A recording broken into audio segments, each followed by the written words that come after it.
जय हिंद। मेरे क्लास में आप लोगों का बहुत बहुत स्वागत है। और आज हम लोग मौलिक अधिकारों के बारे में अध्ययन करेंगे। तो दोस्तों, यह बहुत ही महत्वपूर्ण टॉपिक है और इससे हमेशा प्रतियोगिता परीक्षाओं में प्रश्न पूछे जाते हैं और मैंने इसे बहुत ही सरल भाषा में समझाने का प्रयास किया है। इसलिए आप लोग जो है कि इस वीडियो के अंत तक बने रहिए। चलिए शुरू करते हैं। मौलिक अधिकार किसे कहते हैं? मौलिक अधिकार भारतीय संविधान द्वारा जनता को प्रदत्त वैसे अधिकार है जिसके द्वारा जनता अपने हितों का संरक्षण कर सकती है और उन्हें ये अधिकार जन्म से ही प्राप्त होते हैं। तो आप लोग समझ ही गए होंगे कि मौलिक अधिकार किसे कहते हैं। चलिए अब आगे बढ़ते हैं। मौलिक अधिकार का वर्णन संविधान के भाग 3 में किया गया है और इसका उल्लेख अनुच्छेद 12 से लेकर 35 तक देखने को मिलता है। ठीक है। मौलिक अधिकार के प्रावधान को अमेरिका के संविधान से लिया गया है दोस्तों। ठीक है। मौलिक अधिकारों को मैग्ना कार्टा कहकर संबोधित किया जाता है। वास्तव में मैग्ना कार्टा की जो अवधारणा है यह ब्रिटेन से आई हुई है। पहले क्या हुआ करता था दोस्तों कि ब्रिटेन में वहां के राजशाहियों के द्वारा वहां के मजदूरों को कुछ अधिकार दिए गए थे और उन अधिकारों को मैग्ना कार्टा कहकर जो है कि संबोधित किया जाता था। और आज वर्तमान में भारत में जो मौलिक अधिकार है उन मौलिक अधिकारों को मैग्ना कार्टा कहकर संबोधित किया जाता है। यानी जो मैग्ना कार्टा की जो अवधारणा है वो कहाँ से आई है? तो वह जो है कि ब्रिटेन से आई हुई है। ठीक है। चलिए आगे बढ़ते हैं। मैंने आप लोगों को बताया था कि जब संविधान बनकर तैयार हुआ तो उसे मूल संविधान कहते हैं और मूल संविधान में 7 मौलिक अधिकार थे और उनमें से एक मौलिक अधिकार था संपत्ति का अधिकार, जो छठा मौलिक अधिकार था। उसको दोस्तों क्या किया गया? 44वां संविधान संशोधन अधिनियम 1978 के तहत जो है इसे भाग 12 के अनुच्छेद 301 के तहत इसे कानूनी अधिकार के दायरे में डाल दिया गया। ठीक है। और आज वर्तमान में जो है कि 6 मौलिक अधिकार है। ठीक है दोस्तों। मौलिक अधिकारों को संविधान द्वारा संरक्षण प्राप्त होता है। ठीक है। और मौलिक अधिकारों के संबंध में सुप्रीम कोर्ट और हाई कोर्ट के द्वारा जो है कि रीट जारी किए जा सकते हैं, जबकि कानूनी अधिकारों के लिए सुप्रीम कोर्ट और हाई कोर्ट के द्वारा रीट नहीं जारी किए जाते हैं। ठीक है दोस्तों। चलिए अब आगे बढ़ते हैं। वर्तमान में 6 मौलिक अधिकार है। वे मौलिक अधिकार कौन कौन से हैं? चलिए थोड़ा सा देखते हैं। ठीक है। पहला है समता या समानता का अधिकार। इसका जो उल्लेख है अनुच्छेद 14 से लेकर अनुच्छेद 18 तक देखने को मिलता है। दूसरा है स्वतंत्रता का अधिकार। इसका उल्लेख अनुच्छेद 19 से लेकर अनुच्छेद 20 तक देखने को मिलता है। तीसरा है शोषण के विरुद्ध अधिकार। इसका उल्लेख अनुच्छेद 23 से लेकर अनुच्छेद 24 तक देखने को मिलता है। ठीक है दोस्तों। अब आते हैं चौथा, धार्मिक स्वतंत्रता का अधिकार। इसका उल्लेख अनुच्छेद 25 से लेकर अनुच्छेद 28 तक जो है कि देखने को मिलता है। पांचवा है सांस्कृतिक एवं शिक्षा संबंधी अधिकार। इसका उल्लेख अनुच्छेद 29 से लेकर 30 तक जो है कि देखने को मिलता है। छठा है संवैधानिक उपचारों का अधिकार। इसका उल्लेख अनुच्छेद 32 में देखने को मिलता है। चलिए इसको थोड़ा हम लोग याद करते हैं। ठीक है। पहला क्या है? समता या समानता का अधिकार। दूसरा क्या है? तो है स्वतंत्रता का अधिकार। तीसरा क्या है? शोषण के विरुद्ध अधिकार। और चौथा क्या है? धार्मिक स्वतंत्रता का अधिकार। और पांचवा क्या है? संस्कृति एवं शिक्षा संबंधी अधिकार। और छठा क्या है? संवैधानिक उपचारों का अधिकार। तो इस तरह से दोस्तों हम लोगों ने 6 मौलिक अधिकारों को जो है कि याद कर लिया। ठीक है। चलिए अब आगे बढ़ते हैं और इन्हीं मौलिक अधिकारों को दोस्तों हम लोग जो है कि पूरा विस्तार पूर्वक जानेंगे और इनसे जुड़े हुए जो अनुच्छेद है उनको भी जानेंगे। चलिए, पहला, समता या समानता का अधिकार। समता या समानता का अधिकार से तात्पर्य यह है दोस्तों कि यह अधिकार सभी लोगों को सभी क्षेत्रों में समान बनाने का प्रयास करती है और इसका उल्लेख जो है अनुच्छेद 14 से लेकर 18 तक जो है किया गया है। इन अनुच्छेदों को भी हम लोग जो है कि बारी बारी से देखेंगे। तो चलिए देखते हैं। अनुच्छेद 14, विधि के समक्ष समानता, यानी कानून की नजरों में सब कोई समान है। कानून की नजरों में कोई बड़ा या छोटा नहीं है। कानून की नजरों में कोई ऊंच कोई नीच नहीं है, यानी कानून के नजरों में सब कोई समान है और कानून ही सर्वोपरि है। ठीक है दोस्तों, चलिए आगे बढ़ते हैं। अनुच्छेद 15, धर्म, जाति, लिंग, जन्म स्थान के आधार पर विभेद पर रोक। यानी दोस्तों, आप किसी के साथ धर्म के आधार पर, जाति के आधार पर, लिंग के आधार पर, जन्म स्थान के आधार पर आप जो है कि भेदभाव नहीं कर सकते हैं। ठीक है दोस्तों, यानी आप किसी के साथ जो है कि लिंग के आधार पर भेदभाव नहीं कर सकते हैं कि वह महिला है वह पुरुष है। किसी के साथ आप जाति के आधार पर जो है कि भेदभाव नहीं कर सकते हैं कि वह उच्च जाति का है या नीच जाति का है। ठीक है दोस्तों, तो अनुच्छेद 15 में क्या है? धर्म, जाति, लिंग, जन्म स्थान के आधार पर विभेद पर रोक। अब दोस्तों हम लोगों ने अनुच्छेद 14 को देख लिया, 15 भी हो गया। अब आते हैं अनुच्छेद 16, लोक नियोजन में अवसर की समानता। इसका तात्पर्य है दोस्तों सरकारी नौकरी में सभी को समान अवसर प्राप्त कराना। सभी लोगों को यह हक है कि जो है कि वह सरकारी नौकरी पा सके। ठीक है दोस्तों, चलिए आगे बढ़ते हैं। अब आते हैं अनुच्छेद 17, अस्पृश्यता का अंत, यानी छुआछूत का अंत। मतलब आप किसी के साथ जो है कि छुआछूत जैसा व्यवहार नहीं कर सकते हैं। पहले दोस्तों आप लोगों को पता होगा कि कोई उच्च जाति का व्यक्ति अगर पानी ला रहा है और किसी नीच जाति के व्यक्ति के द्वारा अगर उस पानी को छू दिया जाता था तो वह उस पानी को क्या करते थे? फेंक देते थे। तो इस तरह की जो छुआछूत की जो प्रथा थी अनुच्छेद 17 के तहत जो है कि समाप्त कर दिया गया है।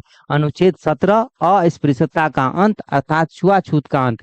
अब दोस्तों अनुच्छेद 17 को याद रखने का एक जो है कि तरीका है।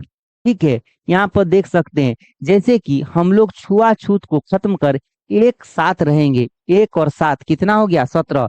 यानी जो अस्पृश्यता का अंत है, जो छुआछूत का अंत है, वह किसमें है? तो अनुच्छेद 17 में है। ठीक है, चलिए अब आगे बढ़ते हैं। अनुच्छेद 18, उपाधियों का अंत।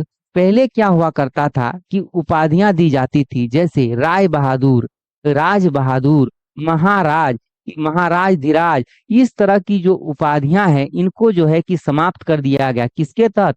अनुच्छेद 18 के तहत। लेकिन सैन्य से जुड़ा हुआ और शिक्षा संबंधी जो उपाधि है अभी भी है, इसको आप लोग ध्यान में रखिएगा। चलिए आगे बढ़ते हैं। अब दूसरा जो मौलिक अधिकार है दोस्तों स्वतंत्रता का अधिकार। इसका उल्लेख अनुच्छेद 19 से लेकर 22 तक जो है कि देखने को मिलता है। स्वतंत्रता का अधिकार से तात्पर्य है दोस्तों कि भारतीय संविधान द्वारा लोगों को स्वतंत्रता दी गई है। ठीक है, और वे जो है कि इस स्वतंत्रता से अपने व्यक्तित्व का विकास कर सके और अपने विकास के माध्यम से समाज का विकास हो और साथ ही देश का भी विकास हो। ठीक है, चलिए अब इनसे जुड़े हुए जो जो अनुच्छेद है उनको थोड़ा हम लोग जो है कि देखते हैं। अनुच्छेद 19, अभिव्यक्ति की स्वतंत्रता। ठीक है दोस्तों, चलिए थोड़ा पेन चेंज कर लेते हैं हम लोग यहाँ पर। अभिव्यक्ति की स्वतंत्रता के तहत जो है कि नागरिक को जो है 6 प्रकार के अधिकार प्राप्त है। इन अधिकार को पहले देखते हैं, उसके बाद हम लोग याद करेंगे। पहला क्या है? बोलने की स्वतंत्रता। दूसरा क्या है? शांतिपूर्ण तरीके से एकत्रित होने की स्वतंत्रता। तीसरा क्या है? सभा या समूह बनाने की स्वतंत्रता। और उसके बाद जो है चौथा है देश में कहीं भी आवागमन की स्वतंत्रता। उसके बाद पांचवा भारत में निवास करने की स्वतंत्रता। और छठा है भारत में आजीविका अर्थात रोजगार कमाने की स्वतंत्रता। अब दोस्तों इसको जो 6 अधिकार है इसको कैसे याद रखेंगे? इसको याद रखना बहुत ही आसान है। मान के चलिए किसी भी मुद्दा को लेकर छात्र आंदोलन कर रहे हैं। जब छात्र आंदोलन करना चालू करेंगे, शुरू करेंगे, तो सबसे पहले क्या करेंगे? वे बोलेंगे। यानी पहले क्या है? बोलने की स्वतंत्रता। फिर भी यदि सरकार सुन नहीं रही है तो वे क्या करते हैं? शांतिपूर्ण ढंग से या तरीके से एकत्रित होते हैं बिना हथियार के। तो जो है कि दूसरा नंबर में क्या होगा? शांतिपूर्ण तरीके से एकत्रित होने की स्वतंत्रता। फिर भी जो है कि सरकार सुन नहीं रही है, तब वे क्या करते हैं? सभा या समूह बनाते हैं। तो फिर क्या है कि तीसरा में क्या है? सभा एवं समूह बनाने की स्वतंत्रता। फिर भी सरकार जो है कि सुन नहीं रही है, सभा या समूह तो बन गया, फिर भी सरकार सुन नहीं रही है। फिर है चौथा नंबर, जब सभा या समूह बनने के बाद भी सरकार नहीं सुन रही है, तब वे क्या करते हैं? घूम घूम कर आंदोलन करते हैं। यानी देश में आवागमन की स्वतंत्रता, यानी चौथा में क्या हो गया, देश में कहीं भी आवागमन की स्वतंत्रता। फिर भी जो है कि सरकार नहीं सुन रही है, तो फिर क्या करते हैं छात्र, कहीं पर जो है कि तंबू लगाकर और धरने में बैठ जाते हैं। ठीक है दोस्तों।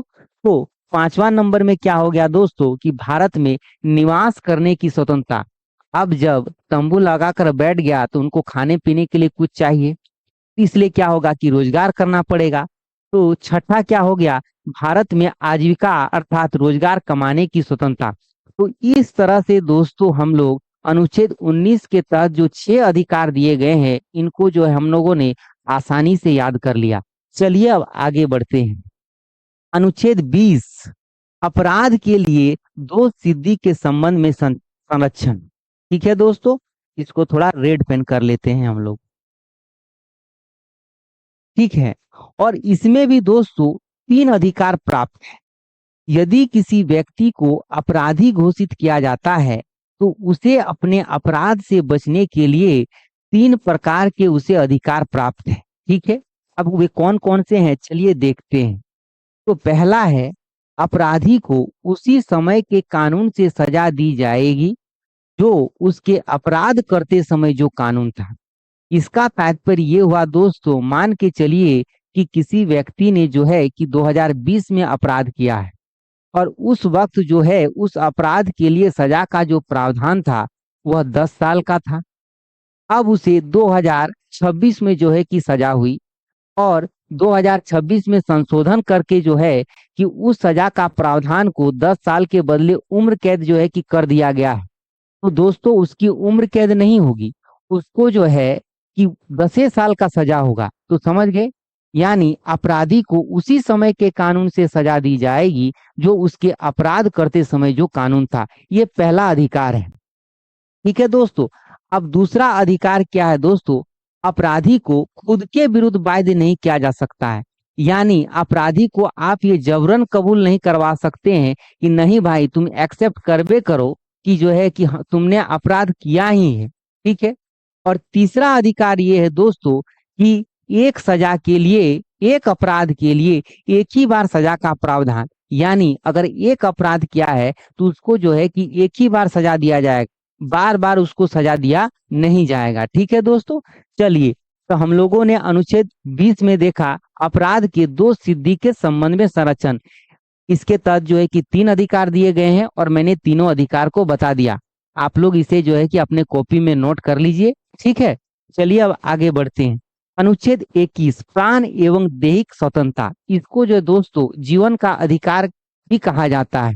जैसे दोस्तों स्वच्छ पानी पीने का अधिकार, स्वच्छ वायु में जीने का अधिकार, भोजन प्राप्त करने का अधिकार, निजता का अधिकार। तो इस तरह के बहुत सारे अधिकार है दोस्तों जो अनुच्छेद 21 के तहत है, प्राण एवं दैहिक स्वतंत्रता के जो है कि तहत है। ठीक है दोस्तों, इस तरह से दोस्तों हम लोगों ने अनुच्छेद 21 को भी जो है कि देख लिया।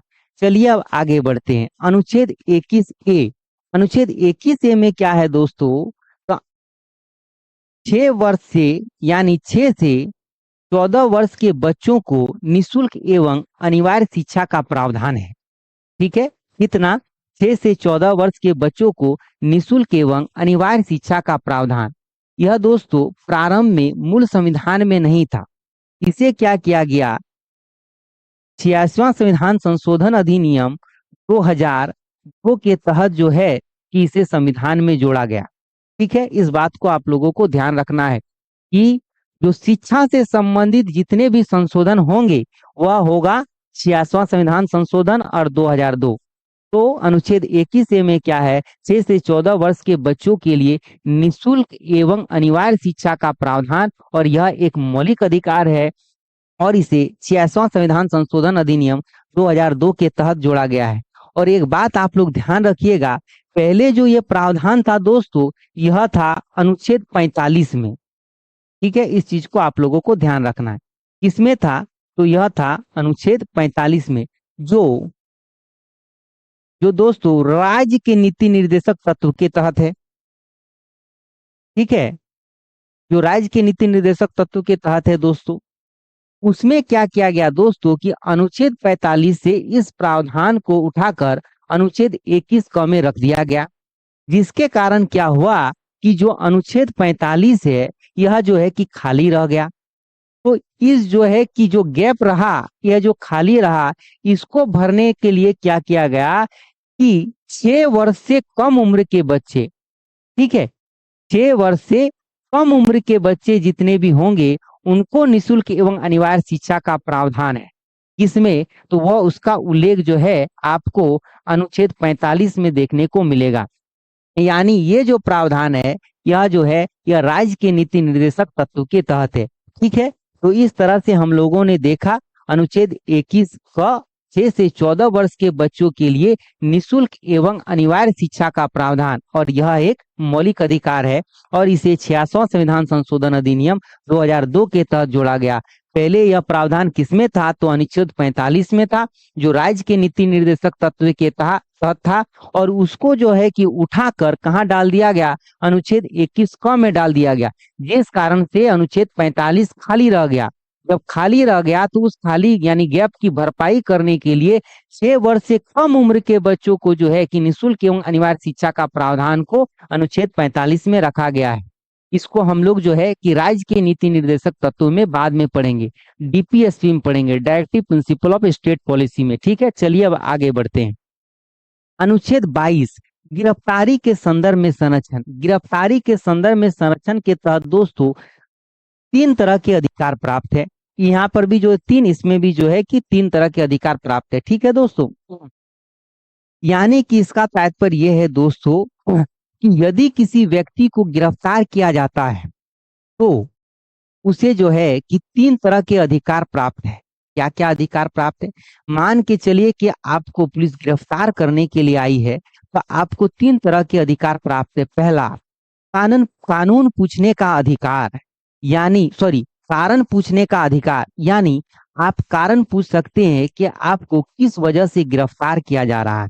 ठीक है, उसके बाद दोस्तों दूसरा अधिकार क्या है, यदि आपकी गिरफ्तारी हो भी जाती है, ठीक है, तो 24 घंटे के भीतर, कितना, 24 विदिन 24 आवर्स, ठीक है, विदिन 24 आवर्स के तहत जो है आपको मजिस्ट्रेट या नजदीकी न्यायालय या नजदीकी मजिस्ट्रेट के पास जो है कि पेश करना होगा उसको, जो गिरफ्तार करके लेके जाएगा।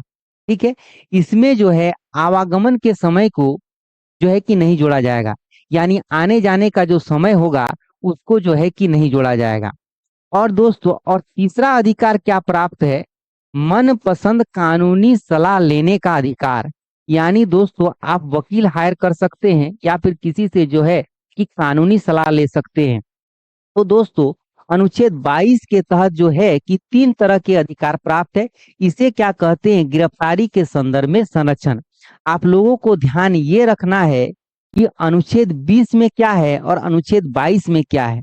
तो दोस्तों पहले अनुच्छेद 20 में क्या होगा, यानी पहले अपराध होगा, तो अपराध के लिए दोष सिद्धि के संबंध में जो संरक्षण है यह अनुच्छेद 20 में है, और उसके बाद जब अपराध होगा तभी तो गिरफ्तारी होगी।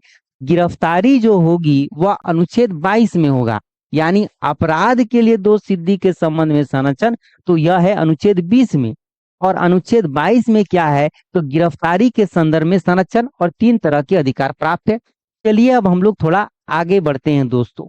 चलिए, तीसरा है शोषण के विरुद्ध अधिकार। इसका उल्लेख दोस्तों अनुच्छेद 23 से लेकर अनुच्छेद 24 तक जो है कि देखने को मिलता है।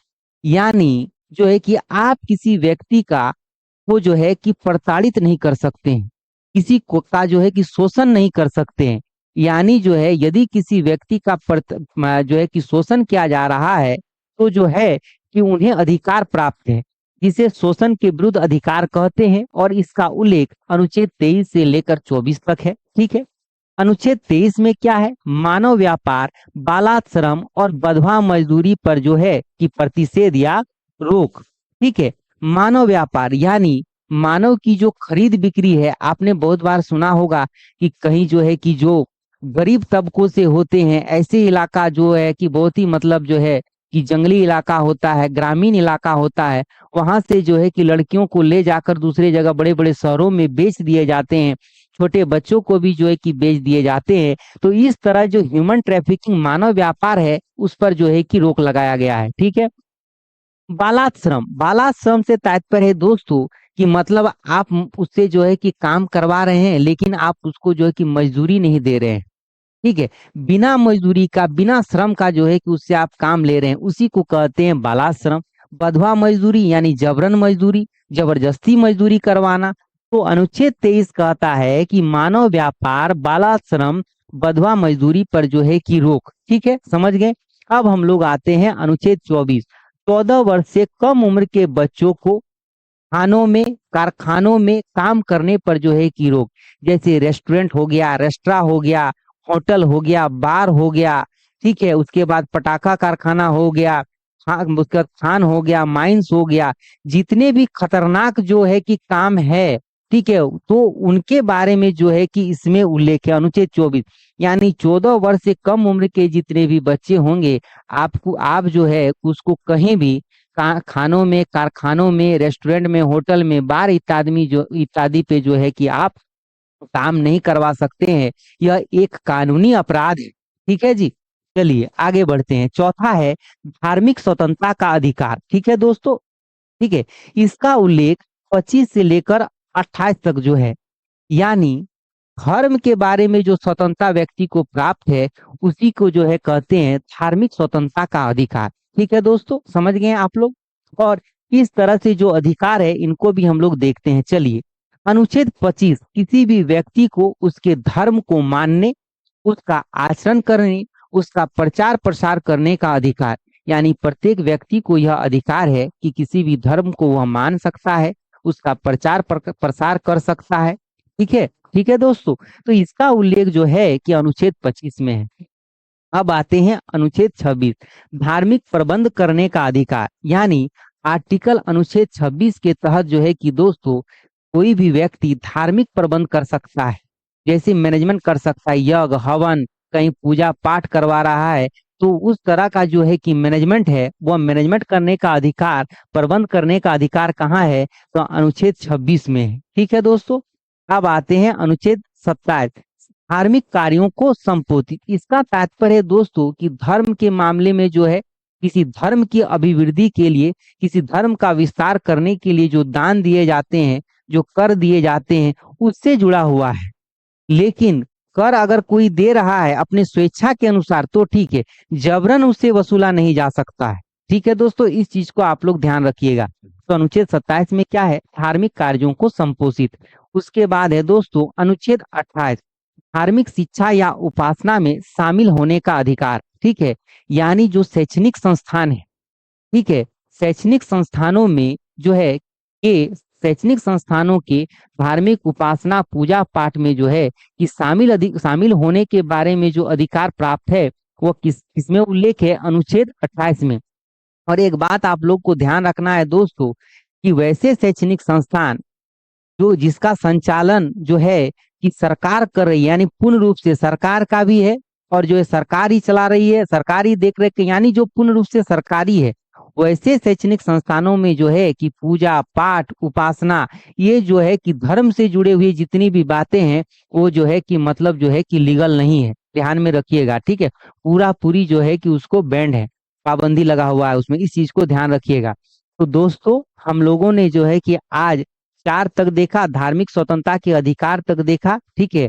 और आज हम लोग जो है कि इतना ही में समाप्त करते हैं कि यह बहुत ही लंबा टॉपिक है, और आज ही अगर हम लोग अगर इसको खत्म कर देंगे तो फिर जो है कि आप लोगों को भी देखने में बोरिंग लगेगा। फिर जो है कि इसका जो है कि हम लोग पार्ट 2 लाएंगे। ठीक है दोस्तों।